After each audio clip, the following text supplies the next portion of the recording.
Did you know that most women have failed to conceive just because they are missing their ovulation day? And why are they missing their ovulation day? It's because they don't know, number one, how to calculate, but again, they cannot know that today is my ovulation day. They don't know the signs and symptoms of ovulation.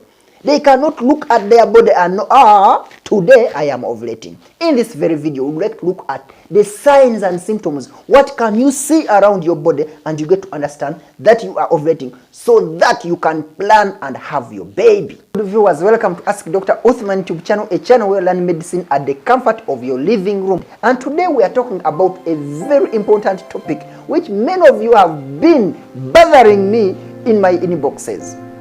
All my inboxes, all social media handles have been full of these questions.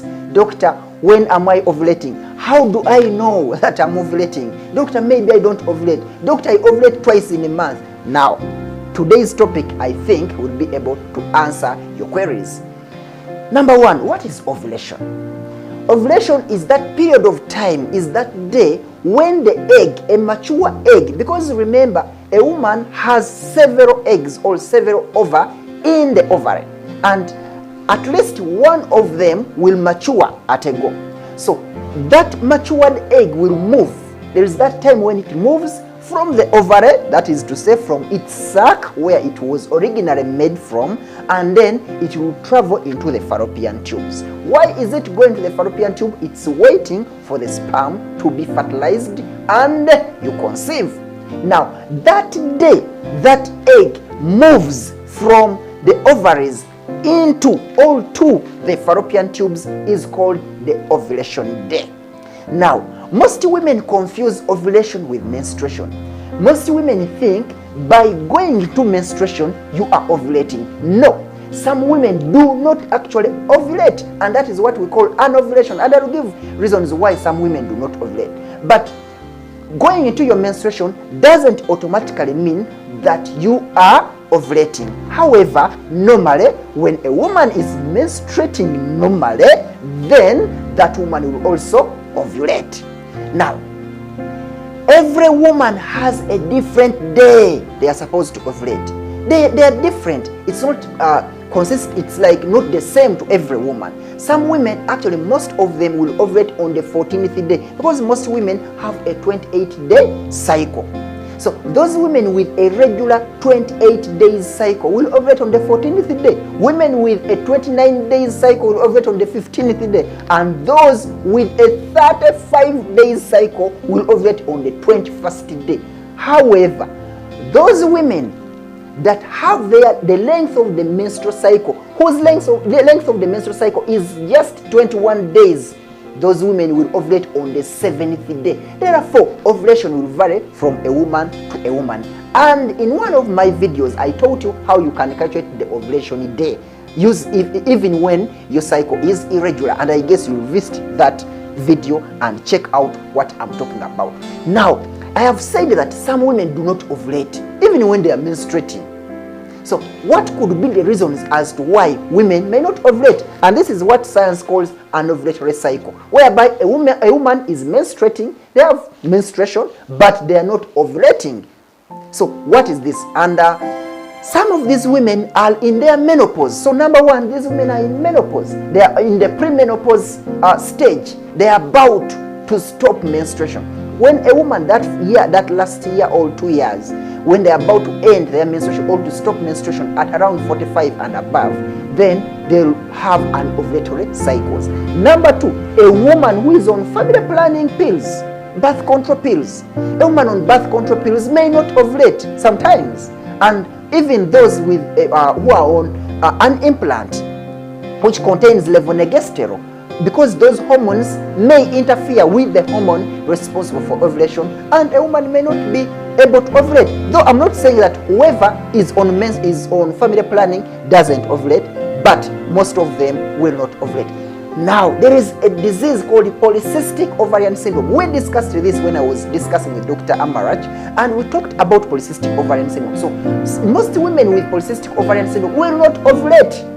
They will not ovulate, and therefore they will have an ovulatory cycle. Then there are women with premature ovarian failure. These women will also not ovulate. there are also women with diminished ovarian reserve. Diminished ovarian reserve. What does it mean? Now, when a child is given birth, when you are given birth, a woman is given birth, they are born with all the number of eggs they will use in their life. In other words, by birth, you already have all the ovary or all the ova you are going to use. All the eggs are already there. And now these eggs go on diminishing, or they go on reducing in number with time. There are several reasons why they may diminish or they may reduce. One, during menstruation or during ovulation, and then some other diseases can cause a reduction in the number of your eggs. Now, a time reaches when the ovary has reduced number of eggs that a woman is not able to have an ovulation. So this is the condition we call diminished ovarian reserve, whereby the reserve is the ovary. The ovary has less number of eggs or less number of ova as compared to the normal. That woman may also not be able to ovulate. The last one I'll talk about here is hormonal imbalance, especially women with a problem with their luteinizing and follicle stimulating hormone. These women will have a problem with ovulation, and therefore if you do not ovulate, of course, how will you know that you're not ovulating? I'm going to talk about the signs of ovulation. If you find yourself not having these signs at all, every month you're not feeling anything, you're not having any of these signs, then you should be able to check into your doctor and confirm whether you have an ovulatory cycle. The doctors have their ways of investigating this, and when they understand, they'll get the cause and probably get treatment. Now, this is what brought us here. This is the business. What are the signs of ovulation? Number one, cervical mucus. Cervical mucus. During the time when that day a woman is ovulating, there is a way their mucus changes, the cervical mucus. It changes. This time it will become slippery. It will be, the color will be like egg yolk or egg white. Most people describe it as egg white. And it will also be very slippery. How will you determine this? Because we are talking about egg yolk, slippery, and so on. What you'll do, just put your 2 fingers there. Put your 2 fingers and get that fluid. When you get that fluid, for example, you put that fluid here. Try to get part of it using your thumb, like this, and then get another finger, attach it on your thumb, and then release the 2 fingers. Now, when you release the 2 fingers, you'll find that this fluid, the fluid remains there, and it will form something like a thread. Because the normal cervical mucus, the moment you touch that fluid and then try to spread it using your thumb and a finger, of course it will break. It will break immediately.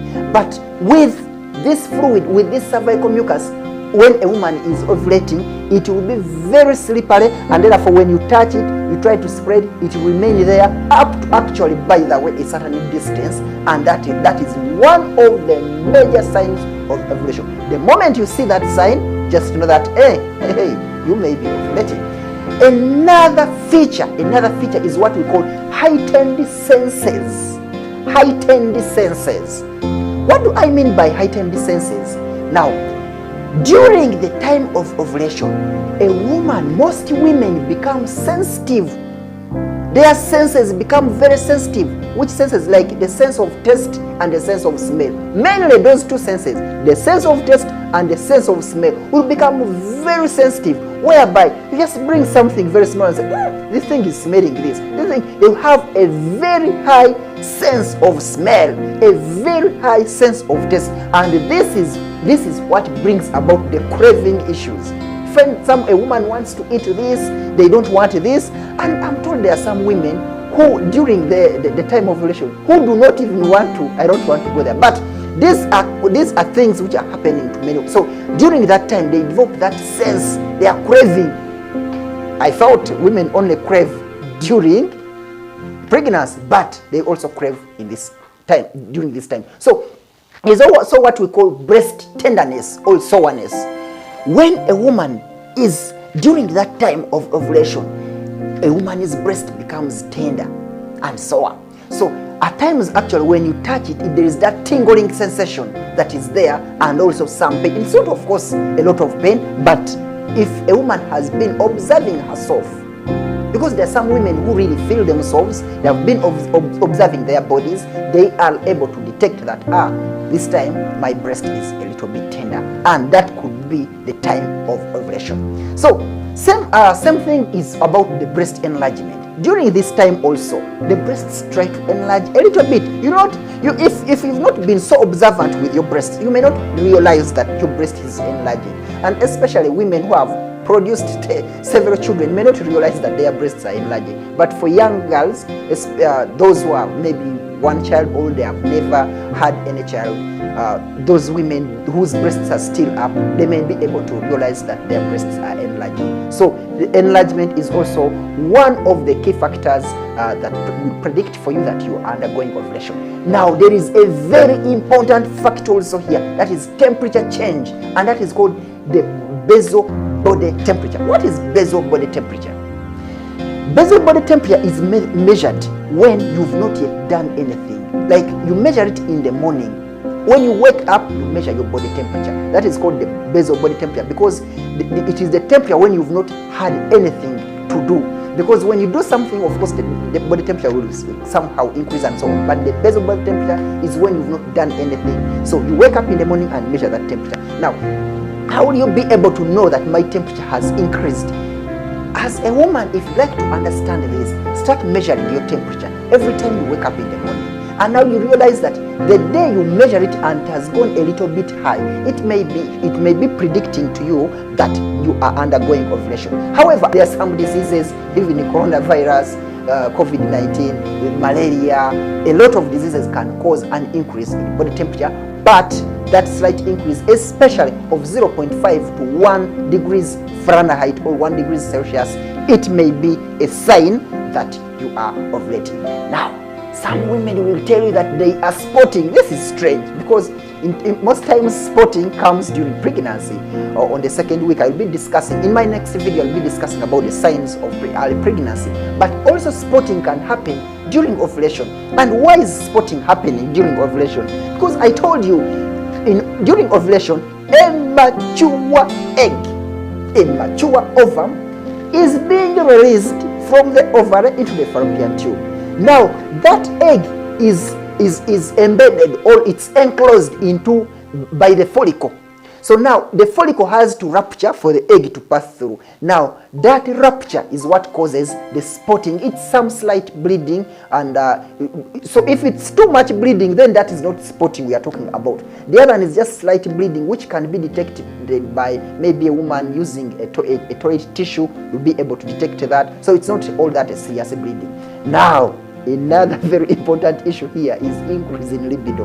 Now, during this time, actually, I am telling you, this is the time when a woman really wants so much. This is the time when a woman is in need of a man. This is the time when their libido is very high. And for married couples, this is the time you find that it's the woman asking for something from the man. So during this time, actually, during the time of the month, when you see yourself really high, you want it, every time you really feel you should have it, then just get to know that that day may be an ovulation day for you.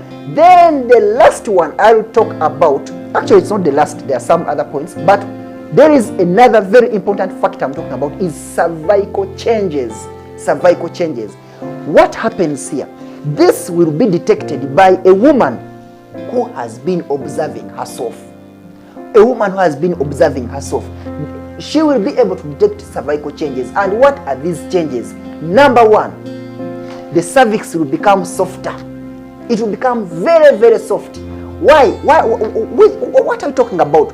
When during any other normal day, the cervix is firm or it's hard. How? It's like the tip. When you try to put your fingers there to feel the cervix, when you press it, you feel like it's like the tip of the nose. Everyone who is watching this video, try to feel the tip of your nose. It's firm. It's firm. And that is how the cervix feels on any other normal day. Now, when you try to touch your cervix and it is soft, like the feeling of your lip. Try to feel your lip. Try to touch your lip. When you touch your lip, it's soft.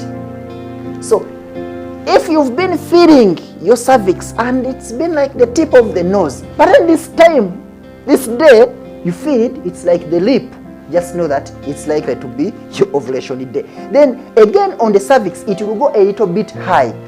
Usually you've been putting your fingers there without any effort and you touch the cervix. But this time you find that you're putting the fingers, you're not able to touch it. You have to push the fingers high up to feel the cervix. Hey, get to understand it's likely to be your ovulation day. And lastly, on that particular part of the cervical changes is on the opening of the cervix. Normally, the cervix is supposed to be closed, fully closed. Of course, there is some very small space that is there, but you cannot feel it. Now, when you try to feel your cervix and you find that it's somewhere opening, there is a small hole somewhere there, just understand that your cervix, you are on your ovulation day. And why is it opening? It's opening to allow the sperms to pass through for fertilization. So that when you realize those 3 changes in the cervix, just know that it's likely to be your ovulation day. Now, another very important factor is saliva fanning.